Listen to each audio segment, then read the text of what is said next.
Barring a cameo appearance in The Five Doctors, the Daleks and Davros have not been seen since 1979's Destiny of the Daleks in Season 17, about 4.5 years before this story aired. Well, 4 years and 4 months before this story aired. So with Destiny of the Daleks being a massive disappointment, and the dialogue of the Dalek in The Five Doctors being the only bad and one of the very few weak things of that otherwise brilliant story, can Resurrection of the Daleks bring the Daleks back in full force and show that they can be a force to be reckoned with? The answer is fuck yes!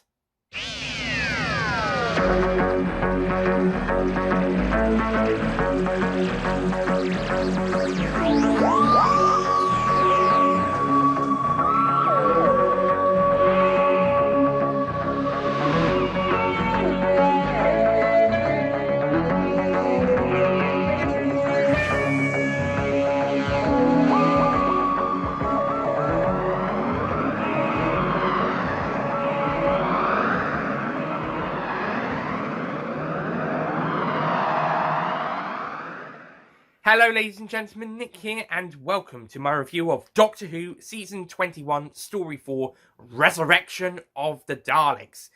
The first Dalek story since Destiny of the Daleks, including a cameo in The Five Doctors and sort of a cameo in Logopolis, but in a clip, I think, from Destiny. And this is also Tegan's final story and Turlough's penultimate story. This is also the first story to feature Terry Malloy as Davros, who would go on to play Davros twice more in the show and several times in Big Finish.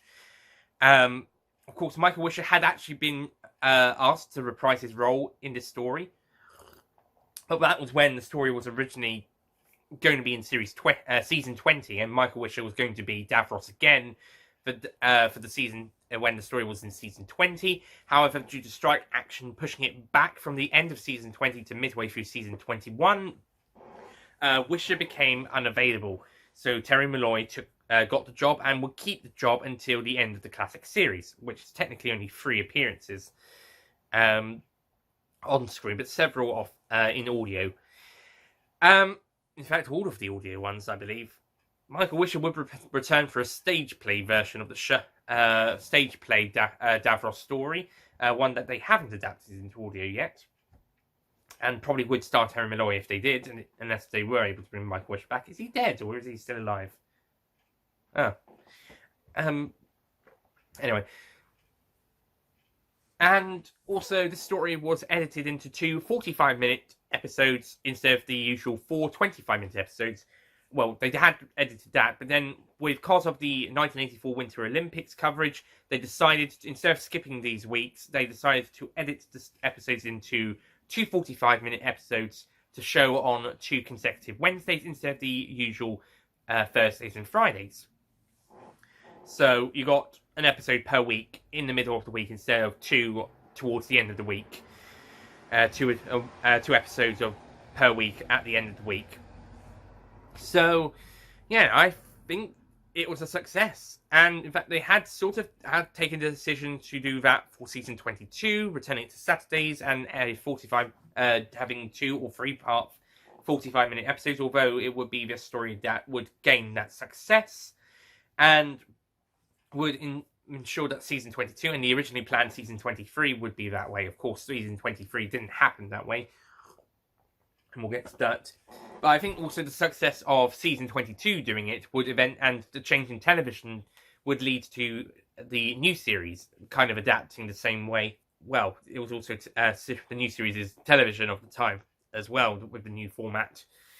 But yeah, so how does Resurrection of the Daleks hold up? Well, this is a brilliant story. This is a brilliant story to return the Daleks to form.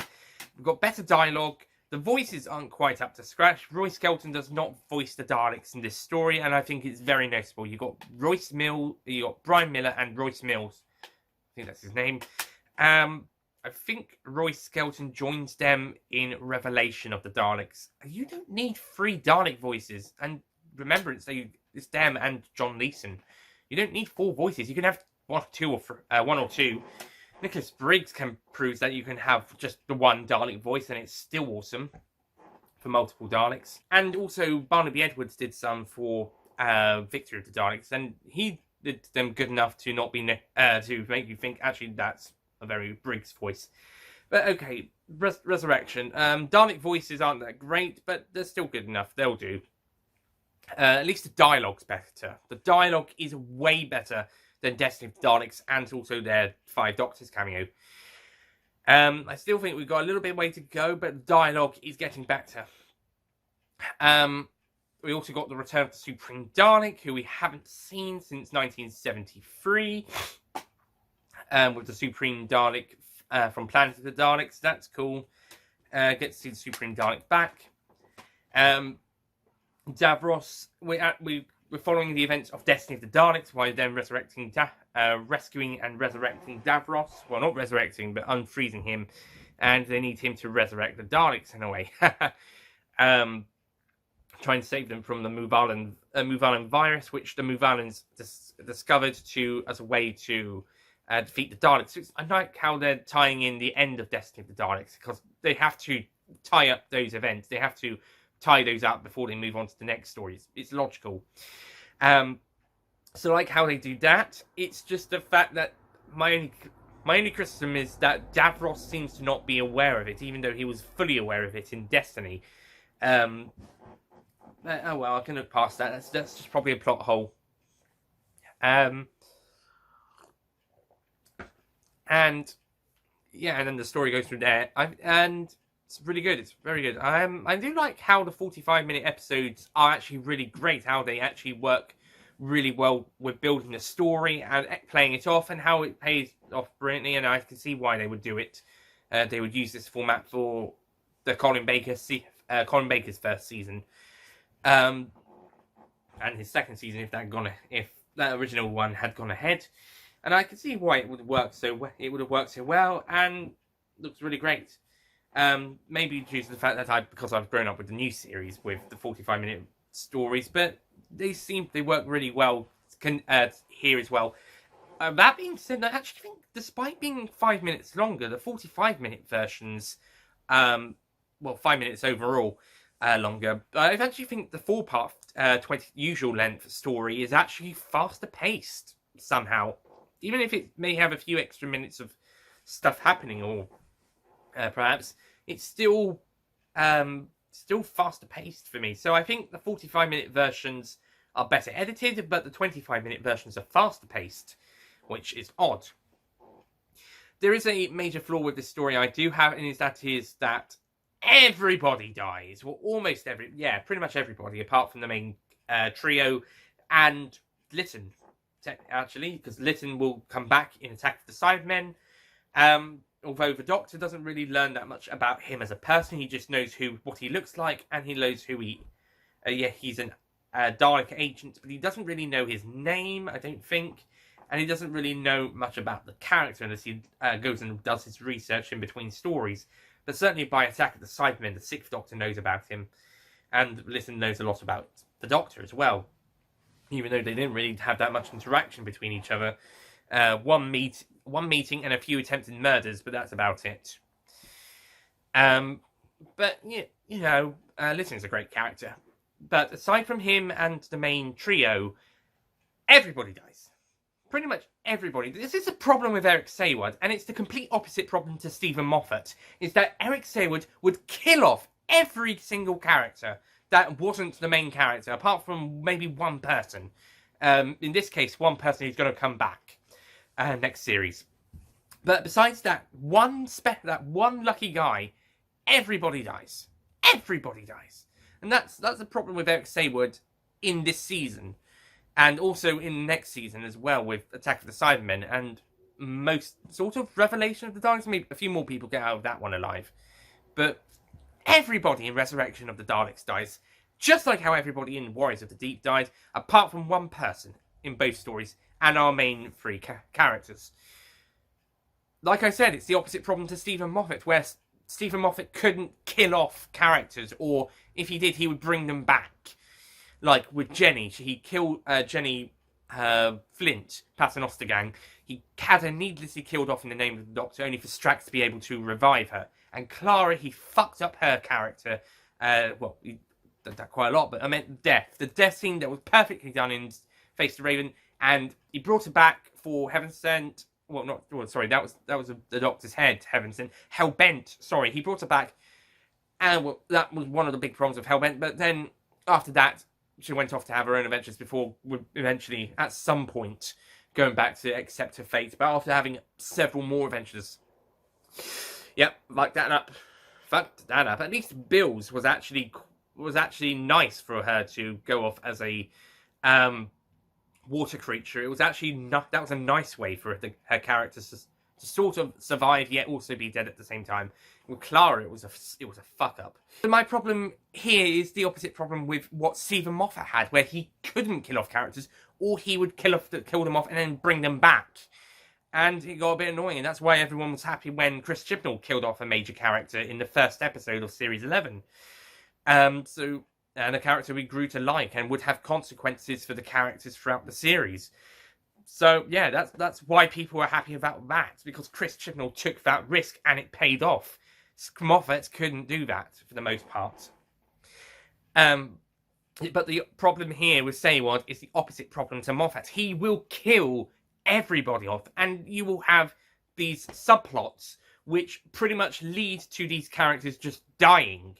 The same happens with Attack of the Cybermen, except that story, there's less characters, and they actually have a bit more screen time. You get more time to like them before they meet their inevitable end, and you actually think, they're gonna make it. They're gonna make it. No, they didn't. But in this story, there's not as much tension there, because that story, you think they might get away with it. They might survive. Whilst here, you think you can probably guess that these characters are doomed without even having to watch the story all the way through. You can probably guess that they're doomed. Maybe you'll think maybe one or two of them might get out. But apart from this, no. And that's the problem, because you'll have, like with Attack of the Cybermen, you'll have these subplots where you'll just have these characters you've written in, they're doing some great stuff throughout the story, but you've got to have them written out, and in Sayward's case, let's kill them off, and they killed off with, not really with much fanfare, to be honest. But like I said, with Attack of the Cybermen, those characters you got to learn about, they got to grow as characters, you got some great scenes with them. It's just a pretty sad way for them to go out, but at least those characters grew over time, and you actually thought, oh, they might actually get out. They might actually survive. Yay! Oh, they're dead. And this case, don't quite have that. It doesn't happen in the same way. Sorry, Eric Sayward, but you did it better with Attack of the Cybermen. You or your ex did it better with Attack of the Cybermen. Whoever Paul Moore really was. But here, the problem is that these characters, you don't really... You get some good team screen time, you get to see the characters grow, but it's just... It doesn't have the same impact.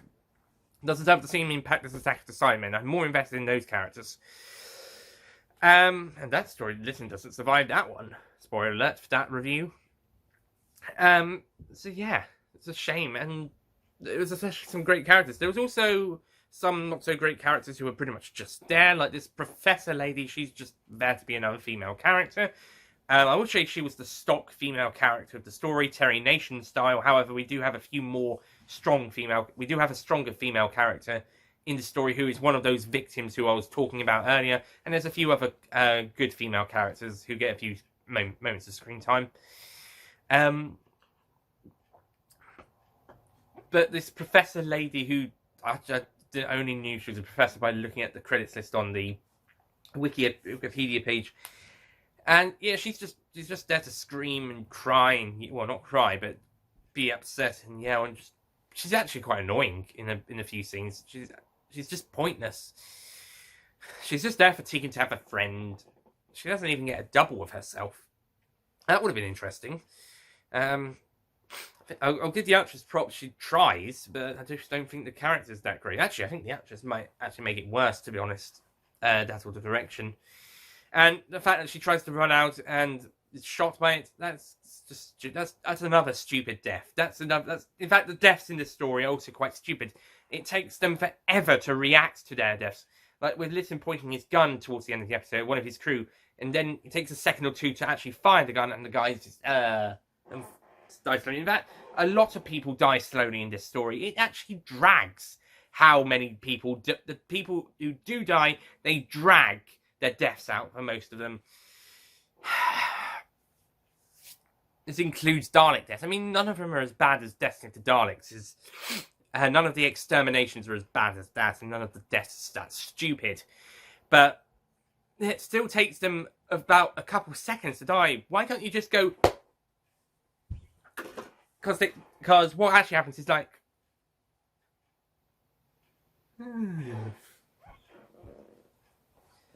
It's slow. Get on with it, considering this is the story with the supposedly highest body count in the entire show, supposedly. The deaths are slow. Some of them are quite good. They're quite good deaths for most parts, but some of them are quite slow. And why did that guy with the metal machine die? He wasn't witnessing the events. When the two fake policemen, I'm going to talk about them in a bit as well, they shoot that guy for no reason. Tegan's trying to get his attention and call for help, but he doesn't notice. And they shoot him. They shoot him when they have Tegan cornered. Why? Is it so that they can upset Tegan? Is that so he can not notice them? Because I don't think that guy's going to turn around any minute now. Dudes, seriously, that was a pointless death. It was a pointless character, but it was a pointless death. At least the old guy in the warehouse street area, you actually saw the policemen mow down a couple people, so they had to get rid of him as well. But with the metal detector guy, they didn't need to kill him. Again, that's part of my problem with Eric Saywood killing off every single character in this story apart from 4 people. Kill off innocent people as well, and even people who don't even know what's going on. Like I said, that old guy, he was a witness, fine. But that other guy, no, he had nothing to do with it. Don't do that.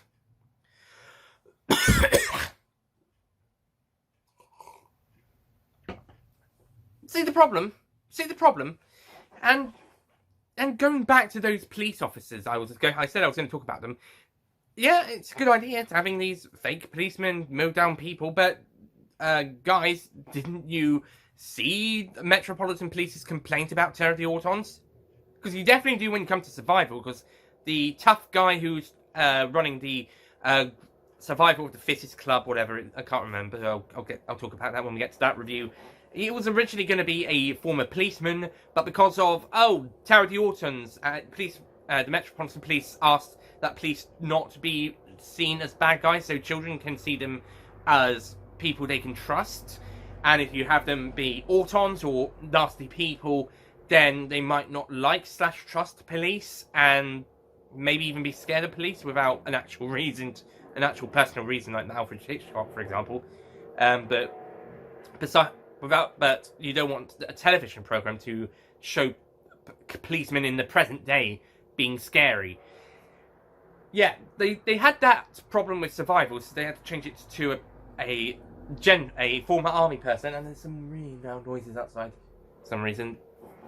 But they don't have this problem here. They just go, policemen shooting people in the streets in London, in the middle of the day. Yeah, that's absolutely fine. Now, what day is it? What year is it? Present day? Awesome! Do it! The newspapers did complain about it after the broadcast, but the Metropolitan Police didn't seem to have some sort of problem with it. At least, not any record I found. Maybe there was complaints. Maybe the police did complain about, hey, you disrespected what we asked about back in 1971. Maybe that's why Survival doesn't have a former police officer. Maybe it's because of this story. Being the teacher of the Survival of the Fittest Club. Maybe it's this story. But, yeah, granted, the police can't always be shown in some good light. If it's a story where they're part of a corrupt society, an alternative Earth where they're basically still doing their jobs, but under this corrupt government or leader, then yeah, that's fine. That makes sense. And if they're the basis of these tough police officers on another planet or in another time, then yeah, it makes a lot of sense. But present day police, I think, whilst you could show their nastier side, because they're not always the nice guy. They're not always the good guys. You can, as Rose had proved, they're not always the good guys. However, when representing it in a children's show, you do have to be careful how far you go, unless it's the intention. And with these guys, they're just, unless you're intending to show that not all the police are good, like in Rosa, which we saw a dick police officer from the times that story is set in. But with these guys, and with Terror of the Autons, they're not real police officers. These are fakes, basically. So it's actually quite dangerous that if they were real police officers, fine, I wouldn't have a problem. I would not have a problem, apart from just bringing up the Terror of the Autons situation again. I would not have a problem if they were showing that not all the police people and all police officers, not all people as part of the police force are always nice. They're not always that nice. Even if you haven't done anything wrong, they're not always nice. But these aren't the real police officers. These are fakes. So you are in danger of making children a bit afraid of them, full stop. Which in some cases makes sense, but in other cases, police officers are what people that children should trust, or at least for the most part. And they should be people they look up to, see as a figure to help them, just there to be someone to talk to, maybe someone they can trust at a young age. And yeah, like I said, I wouldn't mind having the bads, the not very nice ones, represented, but they have to be the real deal and not fakes. And that's why I'm bringing this subject up, because it's dangerous to show in a children's program or a family program police officers being bad if they're not the real deal. These are actually they're fakes, and that makes it dangerous for children to not trust any officer. Whilst if you show the real police officers not being very nice, you can show that they're still human, and you've got to be careful in which one you talk to. But if you show fakes, then that's just putting everybody off going anywhere near any at all ever. So yeah, I just had to bring that up. I can see why the Metropolitan police got upset about Terror of the Autons now. Difference is, Terror of the Autons, they didn't mow anybody down in the streets. Which, again, like I said, represents maybe some police officers in some places well, but these guys are fakes, not the real deal, so it can be dangerous.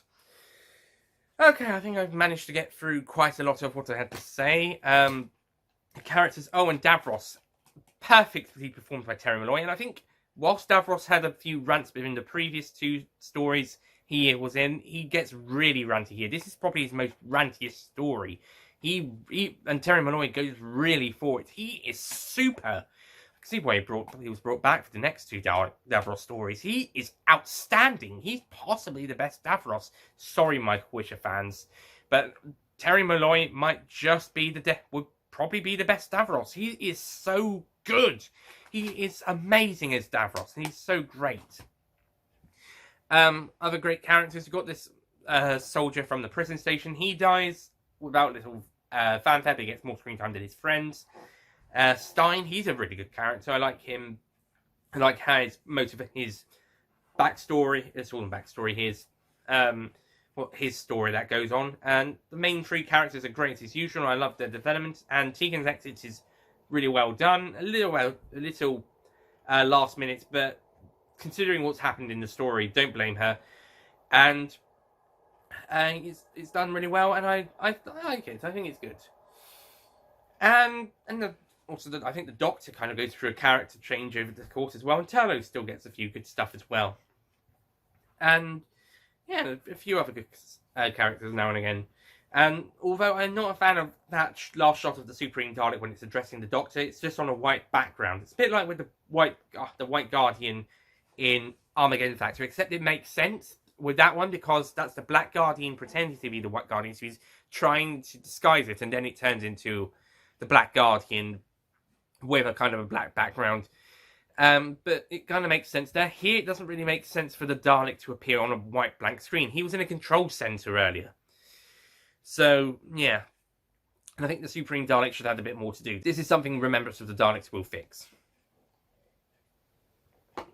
So on the whole, Resurrection of the Daleks is an epic way to reintroduce the Daleks, but there are quite a few flaws that tone it down, such as too many deaths, and yeah, the deaths are probably the main issue, but also the way they are done are not so great.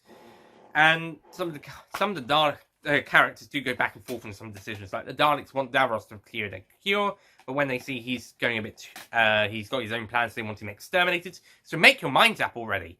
Daleks. Stupid. Daleks are basically logical, but they're also stupid, aren't they? But, you know, Resurrection of the Daleks, still a great story, and I highly recommend it, and brilliantly put together. Despite a few issues, it's still a really great story. So I'm going to be giving Resurrection of the Daleks an 8 out of 10.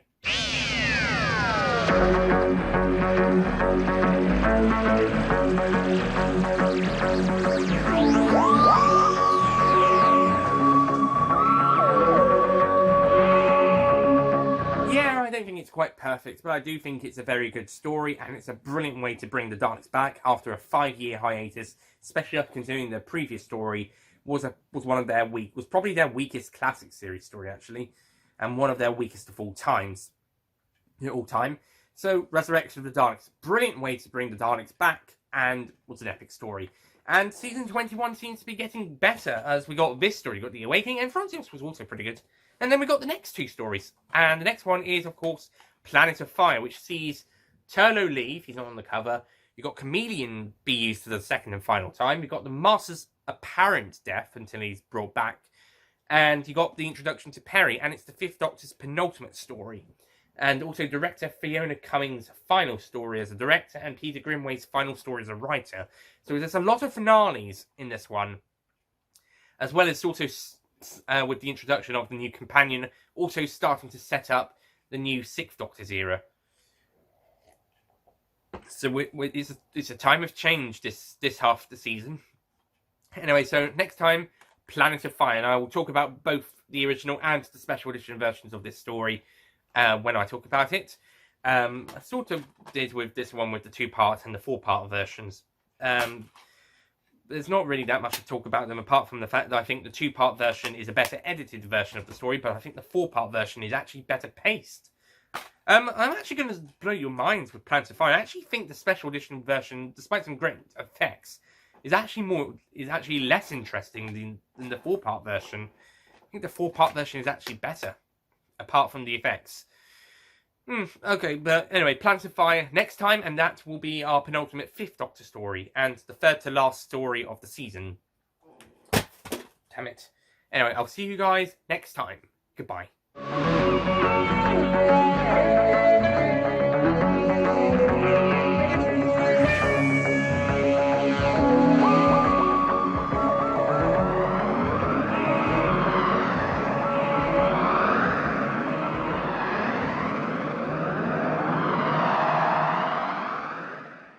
Don't forget to click below to subscribe to the official Nicholas Payne Retro YouTube channel. So, after the disappointment of that story, and also with the Daleks dialogue from the Five Doctors being the one bad thing about that, well, one of the very few bad things about that story, and with the dialogue of the Dalek being the one of the few weak things, and the dialogue of the Dalek in the Five Doctors being the very... And the dialogue in the Five Doctors being one of the very few bad things about that story, an otherwise brilliant story. And the dialogue of the Daleks in the Five... Get it right! And the dialogue of the Dalek in the Five Doctors being one of the very few bad things about that. Few not so good stuff. One weak things. Can Resurrection of the Daleks bring the Daleks back in full force and better than they've been, and as good as they've been, and show that they can still be a force to be reckoned with? Shut up! I think I might use that first take of the first half of that line and just carry on from there. And show that they are indeed a force to be reckoned with. Well, I can safely say, fuck! And show that they are indeed a force to be reckoned with. It's also the first story to feature Michael sorry, wrong.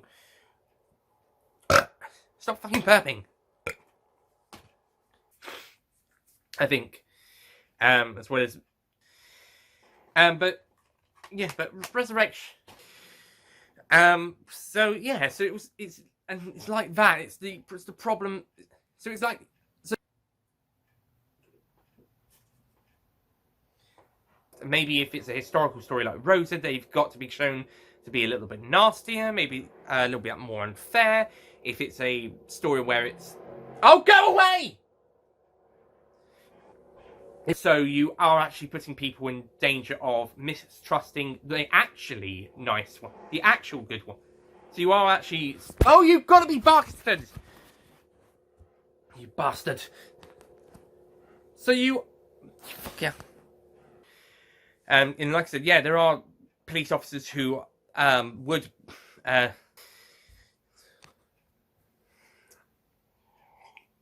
Dude, this is something Remembrance of the Daleks would do a lot. So I'm going to be giving Resurrection of the Daleks an 8 out of 10. Some bloody long videos to edit later.